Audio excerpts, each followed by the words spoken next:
Sejumlah pedagang kaki lima di area Pasar Dadakan dalam rangka ulang tahun Kabupaten Aceh Singkil mengeluhkan kutipan liar yang dilakukan oleh oknum tertentu. Kutipan yang tidak disertai bukti resmi dari pemerintah setempat meliputi uang lampu, uang kebersihan, dan uang lapak yang jumlahnya bervariasi. Untuk biaya lapak, para pedagang mengaku harus membayar antara Rp350.000 hingga Rp400.000 selama 7 hari.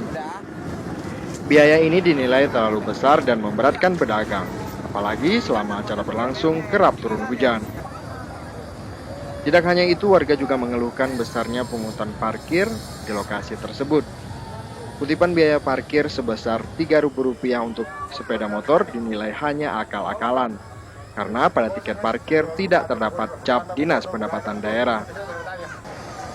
Iskandar, salah seorang pedagang makanan di lokasi itu, meminta pemerintah turun tangan mengatasi pungutan liar yang sangat memberatkan pedagang.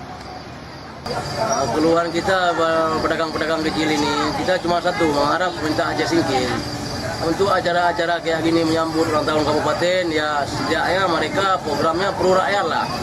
Contoh hari ini yang kita hadapi, mereka mengutip dana yang tidak jelas distribusinya arah kemana, yang ada arah ke pihak-pihak ketiga yang masih notabene katanya tim-tim dari Bupati Singkil.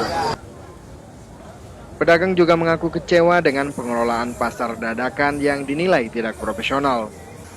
Meski telah membayar dengan jumlah yang relatif besar, sejumlah jalan di lokasi juga becek dan berlumpur sehingga menyulitkan warga menuju ke lokasi dan berdampak pada menurunnya omset penjualan.